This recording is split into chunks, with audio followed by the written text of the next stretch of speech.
اعوذ باللہ من الشیطان الرجیم بسم اللہ الرحمن الرحیم ان اللہ وملائکتہ یصلون علی النبی یا ایہا الذین آمنوا صلوا علیہ وسلموا تسلیما اللہم صلی علی سیدنا و نبینا و شفیعنا و مولانا محمد وعلی آل محمد وبارک وسلم۔ محترم خواتین و حضرات، السلام علیکم۔ پیام صبح کے ساتھ ایک بار پھر حاضر میں ہوں آپ کا میزبان انیق احمد۔ خواتین و حضرات، پیام صبح میں ہم بات کرواتے ہیں اپنے عہد کے، اپنے ملک کے جید علماء سے، سیکھتے ہیں ان سے قرآن کریم کے حوالے سے۔ محترم ناظرین، قرآن کریم کی ایک ایک آیت ہمارے لیے مشعل راہ ہے، ہدایت کا سامان کرتی ہے۔ ہم بڑے شکر گزار رہتے ہیں اپنے علماء کے کہ وہ تشریف لاتے ہیں اور قرآنی علم ہم تک پہنچاتے ہیں۔ بحمداللہ 13 سال مکمل ہو گئے اور یہ 14واں سال پیام صبح کا شروع ہو گیا۔ شاید یہ پہلا پروگرام ہے پاکستان کے کسی چینل کا کہ جہاں یہ 13 برس روزانہ ایک پروگرام جاری رہا اور ہم 14ویں سال میں داخل ہو گئے اللہ کے فضل و کرم سے۔ قرآن کریم کو سیکھنے کا دراصل یہ ایک سلسلہ ہے۔ ہم میں سے اکثر عربی زبان سے واقف نہیں۔ قرآن کریم ہم پڑھتے ہیں، ہر گھر میں پڑھا جاتا ہے، لیکن ان کے کیا معنی ہیں، کیا مفاہیم ہیں، اللہ کیا فرما رہا ہے؟ ہمارے معزز علماء ہمیں بتاتے ہیں کہ اللہ تعالیٰ ہمیں کہاں دیکھنا چاہتا ہے اور ہمیں کیسا دیکھنا چاہتا ہے۔ خواتین و حضرات، آج بھی ہم اپنے عہد کے ایک ممتاز عالم دین سے سیکھیں گے سورہ آل عمران کی آیات 21 اور 22 کے حوالے سے اللہ تعالیٰ کے احکام کو نہ ماننا، اللہ تعالیٰ کی جو ہدایات ہیں ان کو پیش نظر نہ رکھنا۔ ان کے بارے میں اللہ تعالیٰ بات فرما رہا ہے۔ ہم سوال پہلا یہ بھی رکھیں گے کہ یہ اول مخاطبین کون ہیں، کن کے تعلق سے اللہ تعالیٰ یہ بات فرماتا ہے؟ یہ وہ لوگ ہیں جو اللہ کے احکام اور ہدایات کو ماننے سے انکار کرتے ہیں اور اس کے پیغمبروں کو ناحق قتل کرتے ہیں۔ خواتین و حضرات، یقیناً یہ جو روح سخن ہے وہ بنی اسرائیل کے تعلق سے ہے۔ انبیاء کا قتل انہوں نے کیا۔ ایک ایک دن میں کوئی 43، 44، 45 انبیاء کو بھی قتل کیا گیا۔ ایک ہوتا ہے عام آدمی کا قتل اور وقت کے نبی کا قتل۔ اللہ اکبر، اللہ اکبر، یعنی کتنے بڑے بڑے جرائم کا انہوں نے ارتکاب کیا۔ اللہ تعالیٰ فرماتا ہے کہ اور وہ لوگ جو نیکی کا حکم دیتے ہیں، عدل کی بات کرتے ہیں، اللہ کے راستے پر بلاتے ہیں، یہ لوگ ان کے بھی خلاف ہو جاتے ہیں کہ یہ تم کیا کر رہے ہو؟ یہ کیا اللہ کا پیغام تم لوگوں کو دے رہے ہو، بانٹ رہے ہو؟ راستے مسدود کر دیتے ہیں تاکہ معاشروں میں برائی پھیلے۔ خواتین و حضرات، اللہ کا پیغام، اللہ کے پیغام کو عام کرنا۔ اللہ کا پیغام ہے کیا؟ ہدایت وہی جو اللہ کی طرف سے آئے۔ اِنَّ هُدَى اللَّهِ هُوَ الْهُدَى، اللہ تعالیٰ قرآن کریم میں وضاحت سے سمجھا دیتا ہے۔ اللہ تعالیٰ فرماتا ہے اپنے رسول صلی اللہ علیہ وآلہ وسلم سے کہ ان کو دردناک عذاب کی خوشخبری سنا دیجئے۔ ہم اپنے معزز مہمان سے، جو کہ ایک عربی کے عالم بھی ہیں، ایک بڑے عالم، کہ یہاں پر یہ خوشخبری کا لفظ کیوں آیا ہے؟ یہ وہ لوگ ہیں جن کے اعمال دنیا اور اعمال آخرت دونوں تباہ، برباد، ضائع ہو گئے اور ان کا کوئی مددگار نہیں ہے۔ اللہ اکبر۔ جس کو اللہ کی مدد نصیب نہ ہو اس سے بڑا بد نصیب کون ہوگا؟ خواتین و حضرات، ان آیات کو جوڑیں گے لمحہ موجود سے، آج سے ٹو ڈوز کے حوالے سے۔ آج یہ آیات ہم سے کیا مخاطبت کر رہی ہیں، اہل ایمان سے کیا مخاطبت کرتی ہیں، امت محمد صلی اللہ علیہ وآلہ وسلم سے کیا مخاطبت کر رہی ہیں، اور ان آیات کے آئینے میں اگر ہم اپنا چہرہ دیکھیں تو ہمیں اپنا چہرہ کیسا نظر آتا ہے۔ خواتین و حضرات، تشریف فرما ہیں محترم ڈاکٹر حبیب الرحمان عاصم صاحب اسلام آباد میں۔ ڈاکٹر صاحب، آپ کا بڑا شکر گزار، ہمیشہ آپ سے سیکھتے ہیں، تشریف لاتے ہیں، آپ ہماری علمی کمی کو دور فرما دیتے ہیں اور قرآن کریم سے قریب کر دیتے ہیں۔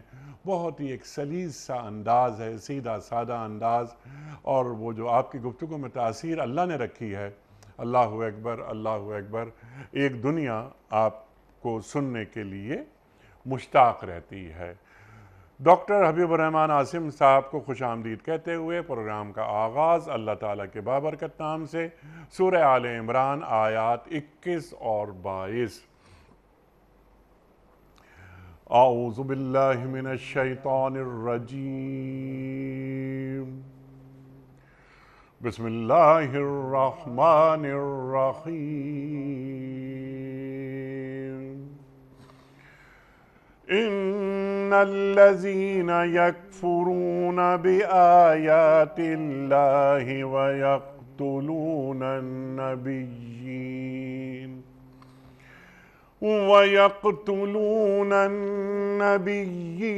بغير حق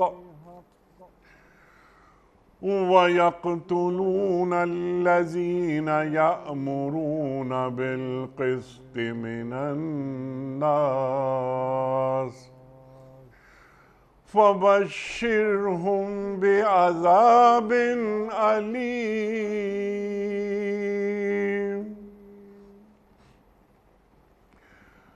أولئك الذين حبطت أعمالهم في الدنيا والآخرة وما لهم من ناصرين۔ صدق اللہ العظیم۔ جو لوگ اللہ کے احکام اور ہدایات کو ماننے سے انکار کرتے ہیں اور اس کے پیغمبروں کو ناحق قتل کرتے ہیں، اور ایسے لوگوں کی جان کے در پہ ہو جاتے ہیں جو خلق خدا میں سے عدل اور راستی کا حکم دینے کے لیے اٹھیں، ان کو دردناک سزا کی خوشخبری سنا دیجئے۔ یہ وہ لوگ ہیں جن کے اعمال دنیا اور آخرت دونوں میں ضائع ہو گئے اور ان کا مددگار کوئی نہیں ہے۔ خواتین و حضرات، اس سے پہلے کہ ہم رکھیں آج کے پروگرام کے حوالے سے پہلا سوال محترم ڈاکٹر حبیب الرحمان عاصم صاحب کی خدمت میں اور ان سے سیکھیں، اس سے قبل کل کے پوچھے گئے سوال کا درست جواب اور آج کا سوال آپ کی خدمت میں۔ کل کا سوال ہمارا یہ تھا کہ حضرت نوح علیہ السلام کو کتنے سال کی عمر میں نبوت ملی؟ درست جواب 40 سال کی عمر میں۔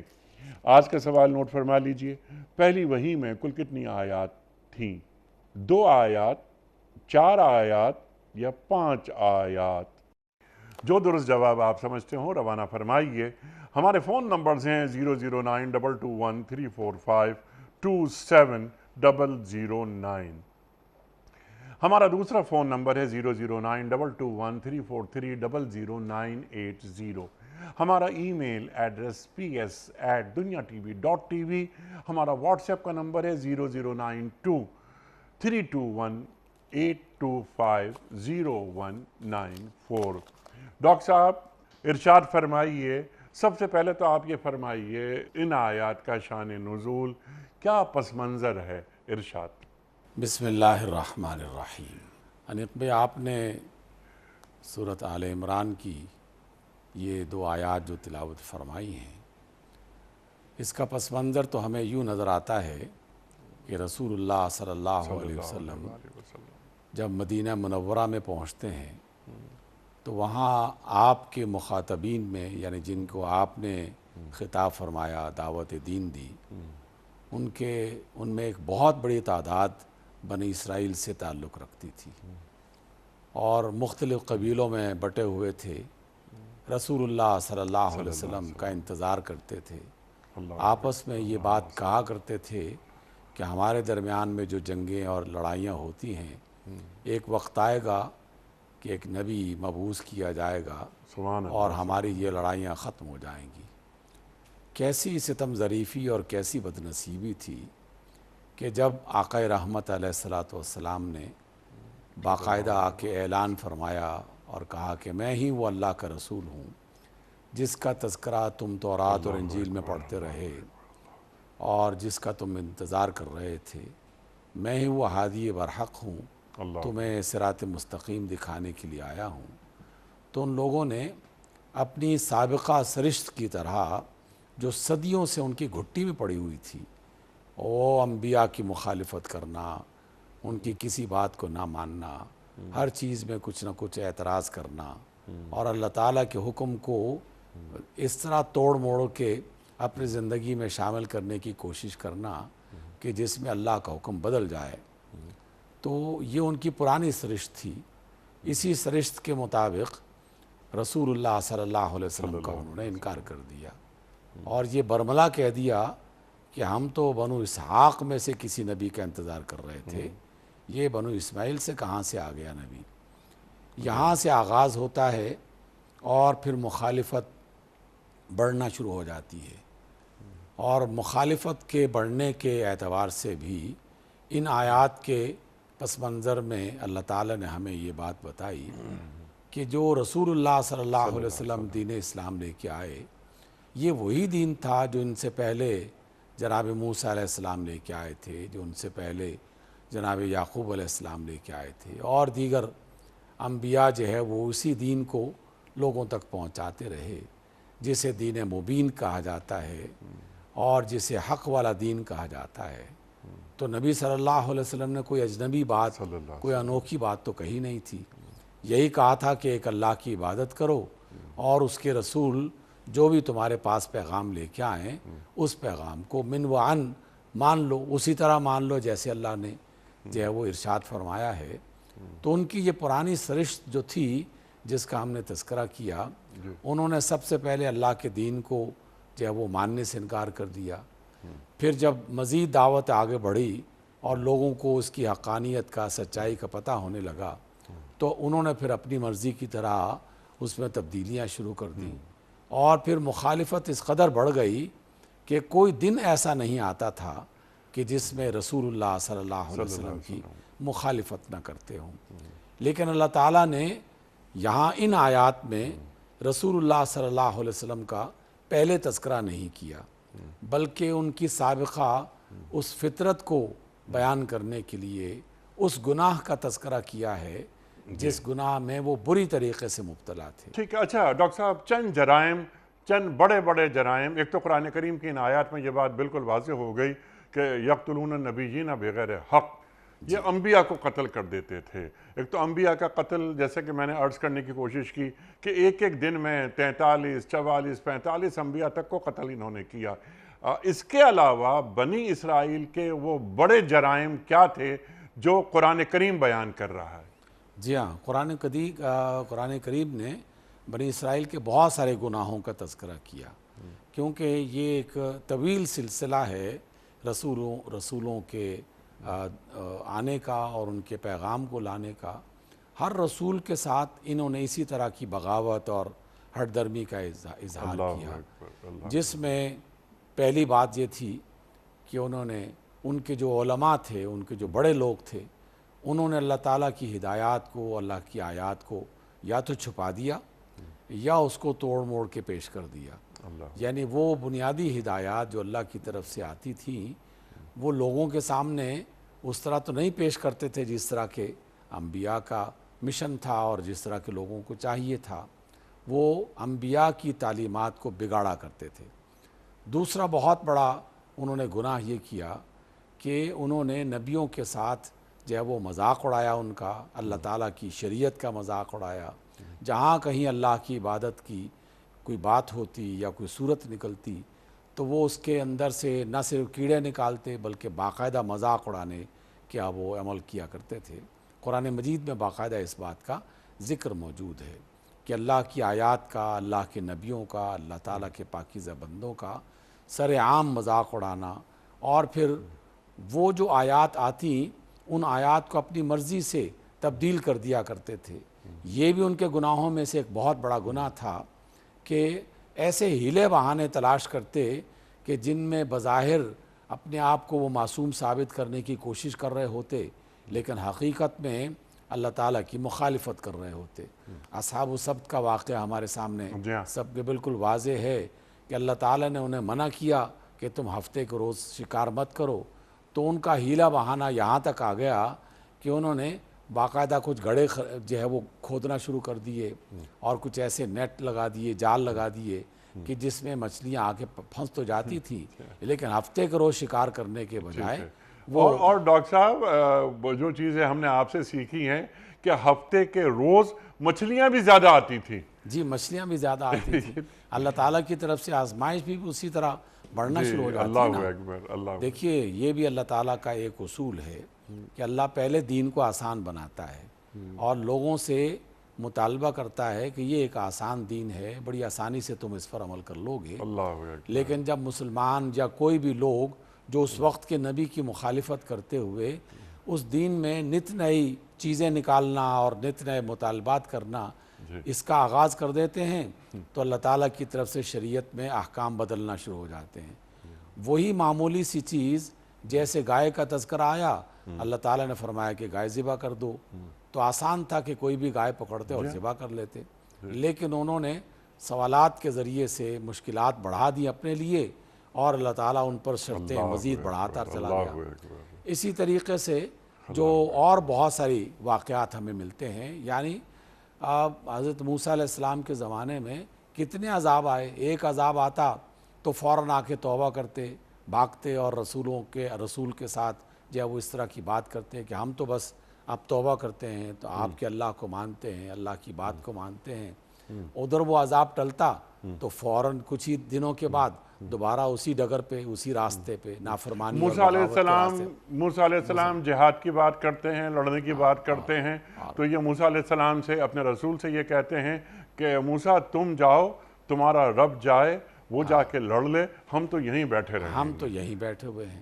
یعنی قدم قدم پر ان کی مخالفت اور ان کی بدتینتی ظاہر ہوتی ہے کہ وہ صرف مخالفت نہیں کرتے تھے بلکہ ان کی نیتوں کا کھوٹ ہر جگہ پہ ظاہر ہوتا تھا۔ دریا آتا ہے، اللہ تعالیٰ فرماتے ہیں کہ دیکھو یہ دریا تمہارے لیے ایک آزمائش ہے، لڑنے کے لیے جا رہے ہو تو پانی زیادہ مت پینا، ایک چلو بھر پی لو تو ٹھیک ہے، لیکن پیڑ بھر کے پی لیا اور پھر مصیبتوں میں پھنس گئے۔ قدم قدم پر رسول اللہ صلی اللہ علیہ وسلم نے جو بتایا اور جو قرآن مجید میں ذکر کیا اور بنی اسرائیل کے تورات اور انجیل کے واقعات جو ابھی تک ہمارے پاس موجود ہیں ان میں بھی اس بات کے تذکرے ملتے ہیں کہ جب بھی اللہ کی طرف سے کوئی بات آئی تو آسانی سے قبول کرنے کے بجائے اس میں وہ مین میخ نکالتے اور اس میں اعتراضات کرتے۔ جب وہ اعتراض کرتے تو اللہ تعالیٰ نے جو ہے وہ شرطیں بڑھانا شروع کر دی۔ دیکھیے بہت سارے ایسے گوشت کی، کھانے کی اور کھانے پینے کی چیزیں تھیں جو اللہ تعالیٰ نے ان کے لیے حلال کر رکھی تھی، لیکن اس میں پھر وہی کیڑے مکوڑے نکالنا، تو اللہ تعالیٰ نے اس پر شرطیں لگانا شروع کر دی، اور وہ حلال چیزیں جو پہلے حلال تھیں لیکن ان لوگوں کی ہردرمی اور بدنیتی کی بنیاد پر اللہ تعالیٰ کی طرف سے وہ حرام کر دی گئیں، ان کے لیے مسلسل آزمائشوں میں اضافہ ہوتا چلا گیا۔ تو یہ ان کا ایک طرز عمل تھا، وتیرہ تھا ان کا۔ اچھا ڈاکٹر صاحب، یہاں پر آپ نے تو بہت ساری باتیں بیان فرما دیں، سبحان اللہ سبحان اللہ۔ قرآن کریم جو ان کے 3 جرائم اور بیان کرتا ہے، اس کے ساتھ ساتھ بہت ساری تحریف کی آپ نے بات فرما دی۔ اللہ اکبر، اللہ کے کلام میں تحریف کر دینا، اللہ اکبر۔ قرآن کریم فرماتا ہے نا کہ افتؤمنون ببعض الکتاب وتکفرون ببعض، یہ کیا کرتے ہو کہ تم اپنی کتاب یعنی توریت کی کچھ چیزوں پر تو ایمان لاتے ہو، کچھ پر ایمان نہیں لاتے، اس کی تم تکذیب کرتے ہو، اس کی تم نافرمانی کرتے ہو۔ دوسری بات میں اس لیے بیان کر رہا ہوں کہ آپ اکٹھا پھر ہمیں تعلیم کریں۔ لا تشتروا بآیاتی ثمنا قلیلا، یہ تم کیا کرتے ہو کہ تم اللہ کی آیات کو اتنی کم قیمت میں بیچ دیتے ہو؟ اللہ اکبر۔ اور پھر میں آخر میں ایک سوال یہ بھی رکھوں گا کہ یہ آیات ہم سے کیا مخاطبت کر رہی ہیں۔ تیسری بات، اللہ تعالیٰ قرآن کریم میں فرماتا ہے کہ لا تلبسوا الحق بالباطل، حق اور باطل کو گڑبڑ نہ کرو۔ تم کیا کرتے ہو بنی اسرائیل کے لوگوں؟ تم حق اور باطل کو گڑبڑ کر دیتے ہو۔ ڈاکٹر صاحب جی ہاں، دیکھیے انیق بھائی، جس طرح آپ نے ذکر کیا وہی باتیں ہم بار بار بیان کرتے ہیں، اور یہ اس لیے بیان کرتے ہیں کہ خدا نہ خواستہ ہمارے اندر بھی اس طرح کی برائیاں پیدا نہ ہو جائیں جو بنی اسرائیل کا وتیرہ اور ان کی عادت بن چکی تھی۔ یہ جو حق اور باطل کو گڑبڑ کرنا ہے، یہ ان کا پرانا طریقہ تھا، اور مشرکین مکہ نے بھی کچھ ایسے ہی مطالبات کر دیے تھے۔ ہمیں دیکھنا یہ بھی چاہیے کہ جب ہم بنی اسرائیل کے کسی جرم کا اظہار کرتے ہیں یا اس کو بیان کرتے ہیں، تو وہ رسول اللہ صلی اللہ علیہ وسلم کے زمانے میں جو آپ کے مخالفین تھے، کیا وہ بھی اسی طرح کا کچھ نہ کچھ عمل کرتے تھے؟ دیکھیے اللہ کے رسول صلی اللہ علیہ وسلم کے سامنے ایک بار یہ بھی پیشکش کی گئی کہ ہم کچھ دن جو ہے وہ تمہارے اللہ کی عبادت کر لیا کریں گے، اور کچھ روز تم ہمارے بتوں کی عبادت کر لیا کرو۔ تو بالکل اسی طرح بنی اسرائیل نے بھی اللہ تعالیٰ کی کچھ باتوں کو اختیار کرتے ہوئے ان کے قبول کرنے کا دعویٰ کیا، اور جہاں کہیں ان کو ذرا مصیبت نظر آتی یا ان کا من کسی اور چیز کی طرف جاتا تو وہ اس کی مخالفت شروع کر دیتے۔ اللہ تعالیٰ نے انہیں منع کیا کہ تم آپس میں لڑائی مت کرو، جنگیں مت کرو۔ جنگ کر لیا کرتے تھے، لیکن جب ان کی بھڑاس نکل جاتی یا جب انہیں نقصان اٹھانا پڑتا، قیدی بن کے ان کے پاس آتے تو قیدیوں کو فروخت کرنے اور ان کو خریدنے کا عمل شروع کر دیتے، اور پھر تورات کا حوالہ دے کر کہتے کہ یہ تو اللہ تعالیٰ نے ہمیں حکم دیا ہے۔ تو اللہ تعالیٰ نے اس کے جواب میں یہ کہا، ہم نے تو یہ حکم دیا ہے کہ تم آپس میں نہ لڑو اور آپس میں لڑائی مت کرو، وہ تم جائز کر دیتے ہو اپنے لیے، اور یہاں پر جب خریدنے کی بات آتی ہو تو وہ یعنی جو قرآن مجید جو اللہ تعالیٰ کی طرف سے آیات آتی، ان آیات میں سے اپنی مرضی سے قبول کر لیتے اور اپنی مرضی سے تؤمنون ببعض الکتاب جیسے آپ نے حوالہ دیا، وتکفرون ببعض، تو کئی مقامات پر وہ اللہ کی بات مانتے اور کئی مقامات پر اللہ تعالیٰ کی مخالفت شروع کر دیتے۔ اسی طریقے سے میں نے آیات کا جب وہ چھپانا، یہ ان کے علماء کا، دیکھیے عام آدمی کوئی گناہ کرتا ہے تو وہ بھی گناہ ہے، ناپسندیدہ ہے، لیکن جب کوئی عالم ایک بہت بڑی غلطی کر رہا ہو کہ اللہ کے پیغام کو اپنی مرضی کے مطابق توڑ موڑ کے بیان کرنا شروع کر دے، یا کسی کو چھپا دیا کسی کو ظاہر کر دیا، یہ طرز عمل اختیار کر لے، تو اللہ تعالیٰ اس بات پر شدید قسم کا ناراض ہوتا ہے۔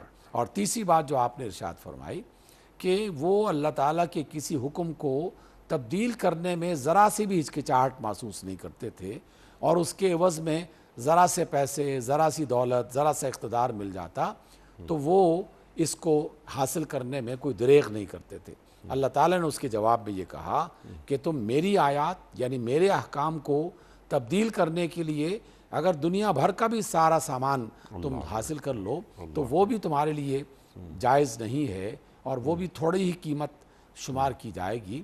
تو یہ وہ لوگ تھے کہ جنہوں نے اللہ کے حکم کے بدلے اس کو بدلنے کے حوالے سے، اس کو تبدیل کرنے کے حوالے سے چند روپے وہ حاصل کر لیتے، تھوڑی سی قیمت وصول کر لیتے، چاہے وہ بہت بڑی ان کے نزدیک کیوں نہ ہو، لیکن اللہ کے نزدیک جو اللہ کا فرمان ہے اس کی قدر و قیمت اور اس کا مقام اس سے کہیں زیادہ بلند ہے، اور ان کے علماء نے یہ والا گناہ بھی کیا۔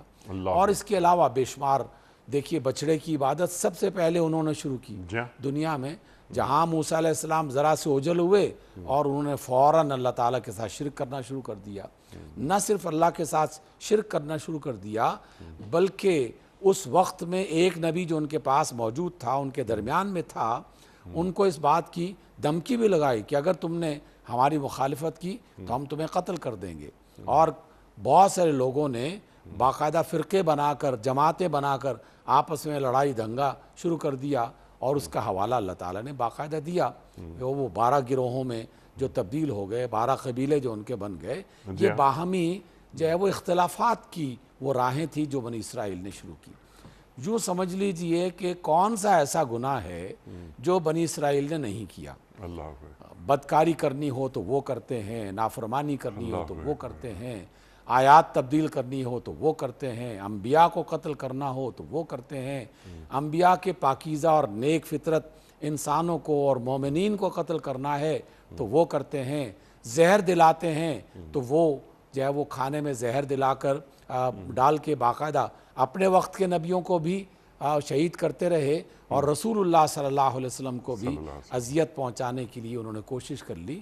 تو یہ زمانہ گواہی دیتا ہے ان کے بے شمار گناہوں کی۔ اللہ تو اس اعتبار سے ہم یہود و نصارہ کا جب ذکر کرتے ہیں، بنی اسرائیل کا خاص طور پر، تو اس میں ایک گناہوں کی فہرست ہے طویل فہرست ہے، طویل اور فہرست کیسے کیسے جرائم کا انہوں نے ارتکاب کیا، جبکہ اللہ تعالیٰ نے انہیں جو مقام، جو منصب اور جو مرتبہ عطا کیا بنی اسرائیل کو، جو اللہ تعالیٰ قرآن کریم میں فرما رہا ہے کہ یا بنی اسرائیل اذکروا نعمتی التی انعمت علیکم وانی فضلتکم علی العالمین۔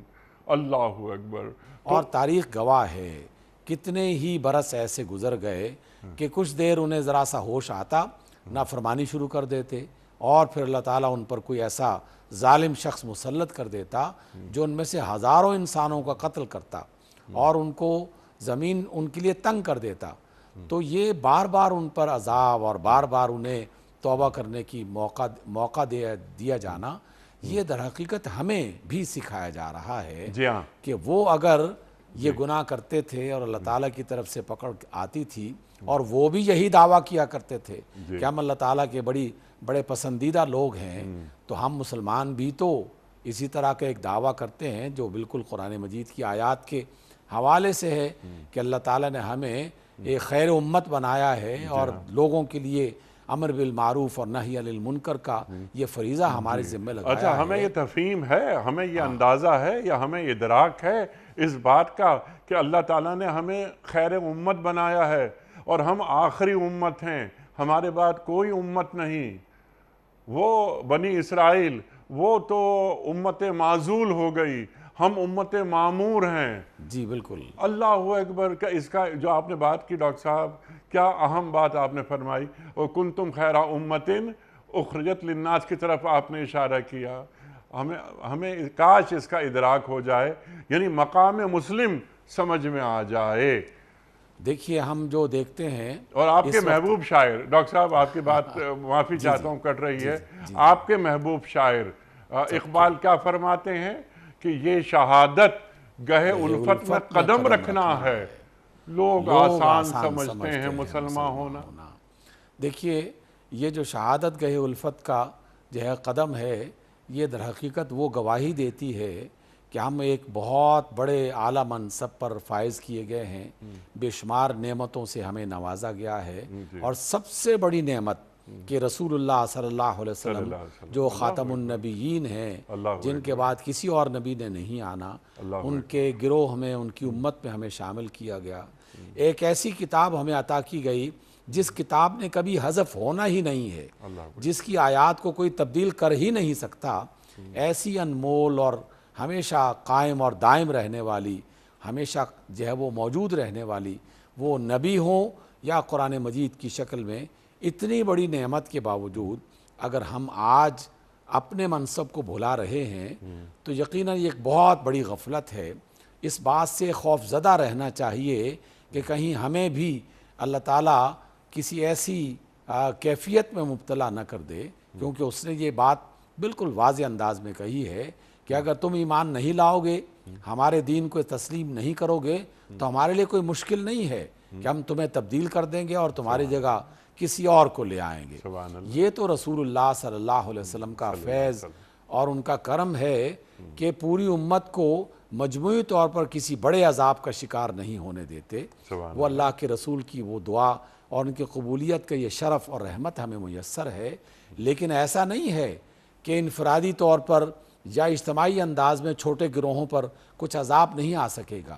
اگر کچھ لوگ ظلم دیکھتے ہوئے خاموش رہیں گے، کچھ لوگ ایمان کی باتوں میں خلل اندازی دیکھتے ہوئے خاموش رہیں گے، اگر کچھ لوگ سود جیسی عظیم الشان گناہ، بہت بڑا گناہ جو ہے شرک کے قریب وہ گناہ جس کو شمار کیا گیا ہے، اس کو دیکھتے ہوئے اس کو دور کرنے کی کوشش نہیں کریں گے، اور اس طرح کی بے شمار وہ تمام جی ہاں۔ خطائیں اور جن لوگوں کا کو برائیوں سے نہیں روکیں گے جی تو بنی اسرائیل پر اللہ تعالیٰ 2 انبیاء کی زبانوں سے لعنت بھیجتا ہے، جی بالکل مسیح علیہ السلام اور داؤد علیہ السلام کی زبانوں سے بنی اسرائیل پر لعنت کہ یہ تم کیا کرتے ہو، تم برائیوں کو دیکھتے ہو اور ٹوکتے بھی نہیں انہیں۔ اور دیکھیے قرآن مجید میں یہ آیت جب نازل کی گئی تو یہ قرآن کی آیت ہے نا، اور قرآن تو ہمارے لیے ہے، مسلمانوں کے لیے ہے، تو سابقہ انبیاء کا ایک حوالہ دے کر ان کی قوموں کا تذکرہ کیا گیا کہ جیسے ان کی زبان ان کے زمانے میں انبیاء نے ان پر لعنت بھیجی، تو تمہارے لیے جو علماء ہیں، جو اللہ تعالیٰ کے پاک ولی ہیں، اچھے نیک بندے ہیں، رسول اللہ صلی اللہ علیہ وسلم کی شریعت قائم دائم ہے، اگر تم ان کی بات نہیں مانو گے تو کیا ان کی بددعائیں تم تک نہیں پہنچیں گی؟ تو ان کی بددعائیں بھی تو ہم تک پہنچ رہی ہیں نا۔ آپ نے ایک بار کسی پروگرام میں یہ کہا تھا کہ بنی اسرائیل کے جو انبیاء تھے، موجودہ رسول اللہ صلی اللہ علیہ وسلم کی امتیوں کے جو نیک لوگ ہیں، وہ ان کے انبیاء کے برابر اپنے رتبے کے اعتبار سے۔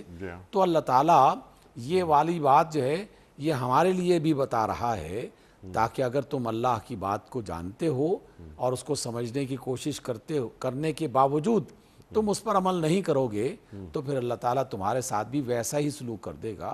بدلنا اس کے لیے مسئلہ نہیں ہے، لیکن راستہ اس نے بڑا آسان سا بتا دیا ہے کہ امر بالمعروف کرتے رہو، جب تک تم یہ کرتے رہو گے اللہ تعالیٰ تم سے عذاب کا سلسلہ ٹالتا لیکن ڈاکٹر صاحب وہ امر بالمعروف تو کسی نہ کسی طریقے سے ہو ہی جاتا ہے، نیکی کی بات پھیلائی جاتی ہے، یہ نہیں عن المنکر نظر نہیں آتا۔ جی اصل میں پرابلم یہ ہو رہی ہے نا کہ ٹھیک نیکی کو پرچار دیکھیں دونوں چیزوں کی ضرورت ہے۔ اللہ تعالیٰ نے یہ دونوں کام جو ہیں یہ بیک وقت جو ہے وہ ایک ربط کے ساتھ بیان کیے ہیں۔ جی تو ذمہ داری ایک ہی آیت ہے، ایک ہی آیت کا جو مکمل جملہ ہے وہ ہے نیکی کا حکم دو، اس کی تبلیغ کرو، اور منکر جو ہے اس کو روکو، اس کو منع کرو۔ جب ہم ان دونوں کو اکٹھا کرتے ہیں تو آپ کے ان سوالات کی روشنی میں اور اس پروگرام کا خاص جو ایک امتیاز ہے اس کو ہم نے کئی بار اویل کیا اور آئندہ بھی انشاءاللہ اویل کرتے رہیں گے۔ ہم اس بات کا بار بار تذکرہ کرتے ہیں کہ نیکی پھیلانے کا عمل یہ تو انفرادی طور پر بھی بے شمار لوگ کرتے ہیں، لیکن جب ہم امر نہی عن المنکر کہتے ہیں تو اس میں ایک اجتماعی طاقت کی ضرورت پیش آتی ہے، اور وہ اجتماعی طاقت کسی سسٹم کے تحت آتی ہے، بغیر نظام کے، بغیر سسٹم کے نہیں آتی۔ اگر کچھ لوگ جو ہے وہ کھڑے ہو جائیں اور لٹھ مارنا شروع کر دیں اور لوگوں کو سزا دینا شروع کر دیں اور کہیں کہ ہم تو برائی سے روک رہے ہیں، تو یقیناً جو برائی کا روکنا ہے اس کا طرز عمل اور اس کا طریقہ مختلف ہے امر بالمعروف کے مقابلے۔ سبحان اللہ، یہ بعض ذمہ داریاں اسٹیٹ کی ہوتی ہیں، بعض کام اسٹیٹ کے ہوتے ہیں، جو باتیں آپ نے ہمیں سمجھائیں، لیکن میں فرد کی حیثیت سے یعنی میں اپنے بدن کا مالک و مختار ہوں، پھر میرا گھر ہے، تو میں کم از کم اس سرزمین پر جس کا میں حاکم ہوں، وہ میرے گھر کی سرزمین، اس پر تو میں دین نافذ کر سکتا ہوں، نظر آئے، یعنی میرا علم اور میرا کردار دونوں میں ہم آہنگی ہو، ورنہ یہ الفاظ تو بس یہ تو لفظوں کی جگالی ہو گئے، اس کے سوا کیا۔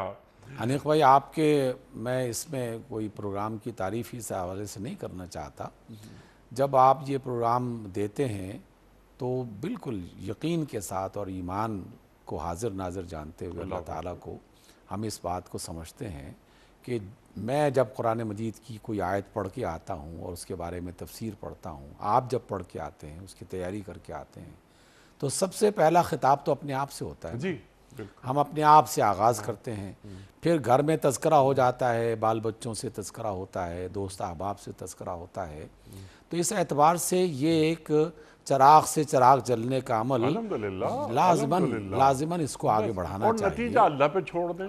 ہاں نتیجہ اللہ پہ چھوڑ دیں، اور واقعی ہم اپنے اندر دیکھتے ہیں تبدیلی، ہم سے بھی خطائیں ہوتی ہیں، گناہ ہوتے ہیں، لیکن وہ توبہ کرنے کا جو شرف ہے وہ ان پروگراموں کے ذریعے سے دوبالا ہو جاتا ہے اور ہمیں زیادہ موقع ملتا ہے۔ اور توبہ کا مطلب کیا ہے کہ اللہ کی طرف پلٹنا،